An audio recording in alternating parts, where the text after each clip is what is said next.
Hi, this is Al from FunSpot. Thank you so much for joining us for Tuesday Town Hall.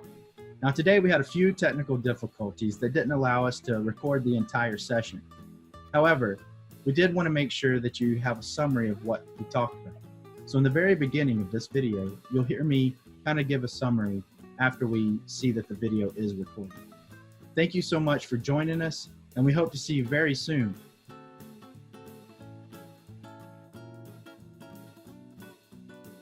Oh, you're doing great. You're saying everything that I would have said. So from a risk management and loss control standpoint, we just always think of defensibility.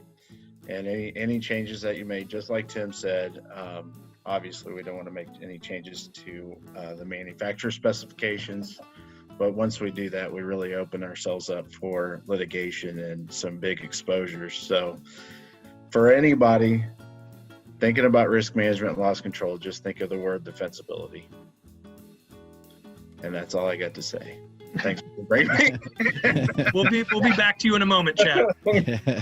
Just go out on a high note there. So we have covered a lot of things about guest. We have covered putting stickers on the floor. We have covered making sure that you have videos up. We've covered of all safety and everything. Anything and everything that you can do to possibly cover yourself and to inform your guest. But let's turn our focus to staff members. Scott Rice asked, do you recommend that all staff wear masks and or gloves, or do you want to leave that up to the local municipalities, or how do we go about that? So here's what I would say. In addition, you're tired of hearing the answer, go to your CDC. But in addition to that, I think it's a good idea strictly from a guest perspective point of view. Everyone can have their own opinion on if masks work, if they don't, if gloves work, if they don't. That's fine, and we won't get into that. But I think the visual of it is going to help make guests comfortable and help them want to come back to your park. I mean, and here's an example. I picked up Chipotle right before this to have a quick lunch, and in there they put this little note card, and it talks about all the things they're doing for their guests and for their staff during this time. And I think the perception that people get from your park that, look, they're really going out of their way to take care of me, to take care of their employees, and let us have some fun. I think it's invaluable personally. Tim, hold that up again to the camera. So, And then it had a bunch of stuff on the back. Shooting toward a marketing spiel, and Cheryl, you should jump in on this. This is your specialized space. Create a marketing brochure of what you're doing, and send it out to your social medias. It doesn't have to be an expensive $7 printed material, but come up with a little flyer and electronically market that out to your birthday party list, to these parents. Tell these parents what you're doing. Cheryl, anything to add here? Doug, you're absolutely right. We've talked about on a couple, whether it was the town hall or some of the other meetings, that I said you need a little 3x5 card that on the front it says, we love you, or we care about you, so please do this, this, this, this, this. On the opposite side, it's about, here are the things that we've done to help you. So you are constantly reinforcing that through your social media, through your e-blast, through signage, because they need to know that we're taking every step, not just for the guest, but also for our team. So yeah, I've been recommending that from day one. I would add also, go on your social media right now and show everybody physically with video what you are doing. Mm-hmm. Do videos like that help as well? If somebody comes in and claims, then you have video proof that, no, we got into the nooks and crannies of our park. We did everything. We have these and that and this, that, and the other. So does that kind of stuff help? Absolutely. I saw a client of mine that's a fun center, no trampolines. They put out there, we're getting ready to open video, and it was the owner, it was the family that owns the place in there with their kids, walking through, showing how we're bowling every other lane. and it showed them being delivered a pizza by someone with a mask, and it showed them that they now redid their menu, so everything's got a QR code, so you can order that way, so it's contactless. And it was, they didn't, it just appeared as they were a normal family in there, but it was the owners and their 3 kids Really smart. showing all these things, and it really shows the guests what you're doing to open and stay safe, but it also helps set the expectation of what you expect from them when they get there. Yeah, I think also it creates a buzz about your entertainment facility is safer than maybe the others that aren't. That gives them that perception, as Cheryl kind of pointed out. Perception is everything, especially in the land of marketing. But also, I mean, we really do want to protect everybody. We don't want this just to be about marketing. And that includes the staff, that includes yourselves, everything. So, yeah, and Cheryl says, yes, everyone should be creating videos. I think nowadays video is worth a jillion words if a picture is worth 1,000 words. That's just my take on it, though. Yeah, they did a really nice job with it. If you want to look them up, it's called High Five. It's down in Austin. Okay. There's another group, the Tracks out of Branson. Craig Westcott's the owner. He does weekly videos, and he's an extremely personable guy anyways, but he does a great job of communicating with his guests via video on a weekly basis. Do you mind sending me a link to those videos, and I'll make sure they're in the email to everybody tomorrow. I can now, absolutely. That way everybody has those examples without having to search too hard, because we know everybody's super busy right now. Thank you very much. Those are 2 really great examples. Mm-hmm. And if you happen to have been on the LinkedIn thread for the last 2 days, High Five posted more than 1 video. And I think it's important, the words that you chose for those videos: welcome back, we miss you, we can't wait to see you. You know, you've got to stop some of the negativity and really flip it to that positive. Yeah, create the narrative. Create Yes. the narrative. That's right. Exactly. All right, so Nate has another question. Is DIY digital documentation on a storage cloud sufficient in a post in the post-COVID world? I would think so. You know, depending on, you know, I've heard people say, well, you know, use Amazon Web Service, you can have as much space as you need, but it's also in the public domain. And so you don't want to do that, because a proper incident report is going to have personally identifiable information. It's going to have cell phones. It's going to have heights, weights, maybe depending on the injury. You know, I think as long as you're doing it securely. Yeah. Yeah, I mean, yes. Okay. All right. So, does anybody else have a question? If so, now it's time to ask, because we have 10 minutes left here, and we know everybody's super busy. We want to make sure everybody's heard today. Could I throw a question out there to the park owner operator? Absolutely. Let's call this a survey. What month do you predict that you might try to open, even at a limited capacity? Just send Al a comment, and Al, you just kind of start. Yeah, I'll say. And also, we were talking earlier about a park that you guys are aware of that have opened, and I too have spoken with some folks out in Wyoming, and one of the park owners is actually on the local task force for all of COVID and whatnot, has been this whole time. And, you know, of course, they're following guidelines and everything, and it's tough, but they're loving every minute of it, just to see people in their parks, and they're cleaning every half an hour. You know, they're kind of like doing a volleyball rotation of, y'all play on that stuff while we clean this one, and so on and so forth. So great. It's pretty nice. It's great. Not seeing any responses just yet on what month. if anybody wants to say what month they have decided to open, or if they maybe a ballpark idea of when you're going to open.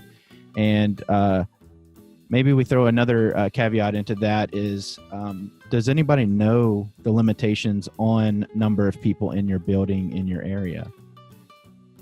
Darren Lamb says October here in the UK.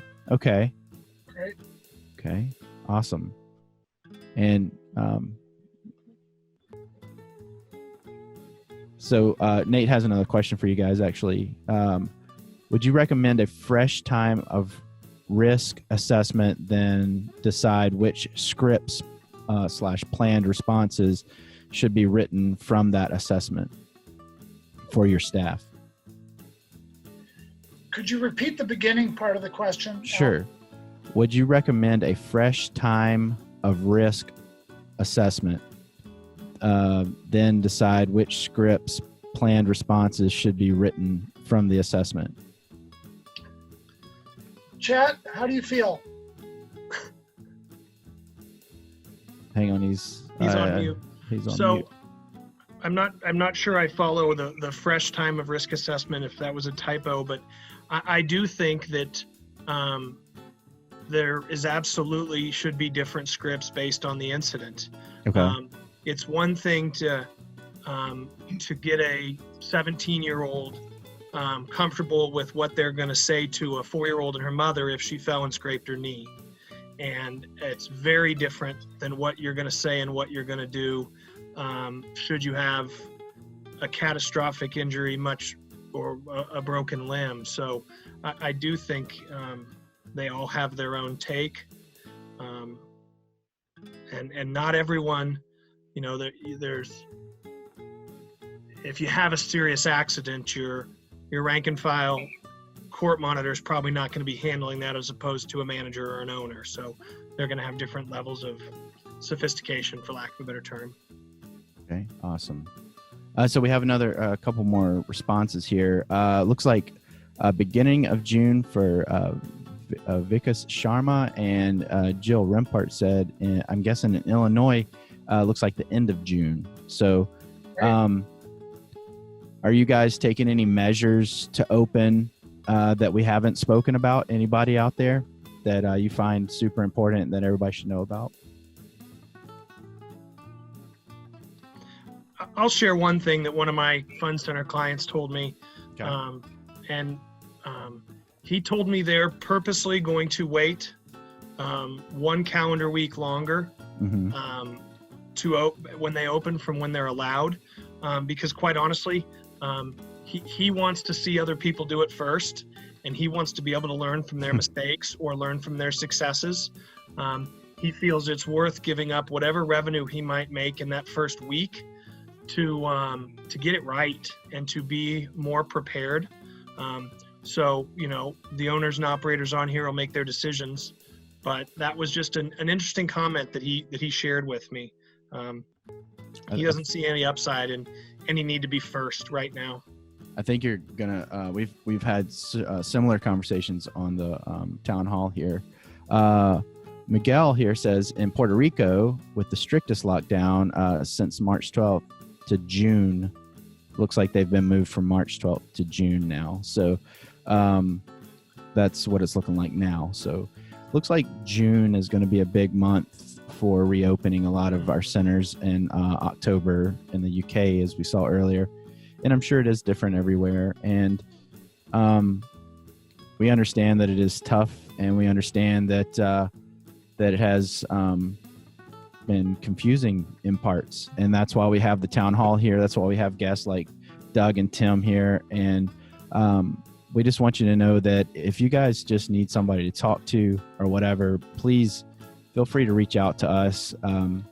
We're not doing anything other than just trying to help you guys out and trying to get our whole entire community together. So with that being said, Cheryl said she agrees that it's better to wait, have a lot of soft openings, not big grand openings. Maybe Doug, even have, go ahead.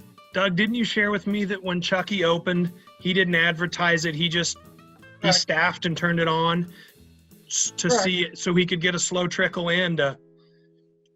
you know, And Yeah. I'll, get in the groove. I'll share, and I think, you know, he did this opening that was no marketing, no advertising. They were going to limit the capacity to 50 people, 50 patrons. Within one day, they realized they could quickly go to 75 and still maintain adequate social distancing. And quite frankly, they did much better than they were thinking they were going to do. So they were going to do that for 2 weekends, and then they were going to begin doing normal marketing. So if you looked up Top Jump in Pigeon Forge, Tennessee, you might see how they're advertising, see if they've got any, I haven't looked to see if they have any videos or put out any marketing about the specifics of what they've done to clean the facility, but it's Top Jump in Pigeon Forge, Tennessee. Awesome. Now, I think we mentioned this maybe one of your town halls, but there's always different people on. So I would not open to the public, and I definitely would wait at least a week or two to get people used to going out. But I would start with our VIPs, the people who've had birthday parties. Take your top 10% of clients who've spent the most, who love you. Aren't going to be the ones that are looking to tear you apart and going on social media saying, well, they had 6 hand sanitizers, but 3 of them were empty. And they're going to be a little bit more forgiving. And then I think the other thing that we try to encourage people to do is go to the frontline workers and welcome them in, because they're social proof. If a nurse and her whole family and a doctor and they're all coming in, they're going to sit there and say, wow, well, if it's safe for them, it must be safe for us. So let them be your ambassadors and let them go out there and start telling people it's okay to go have fun there. They really did everything they possibly could. Just my 2 cents. Thank you very much. I want to say thank you to everybody for coming out today to Tuesday Town Hall. We absolutely love this. We get amped up for this because we're actually helping people out, and that's what our whole business is about. Our own Nate said he's going to be assisting in 3 openings in June, so June is going to be a big month. So let's learn to lean on one another and creating that community. Feel free to go to townhall.funspot.com. You can comment under every single video and start a little community there. Feel free to reach out to anybody that you want to here. We are just wanting to be here for everybody. So we thank you all. Thanks to our special guests, Tim and Doug. Thank you so much. And I know that everybody's applauding at home. I have them all muted, so I'm sorry you can't hear that. But I want to thank you all. I hope you all have a great day, and happy late Memorial Day. Thank you to everybody. We absolutely love everybody, and thank you for attending Fun Spots Tuesday Town Hall. We'll see you all very soon. Thank you. Thank you very much. Thank you. Thank you. Thank you.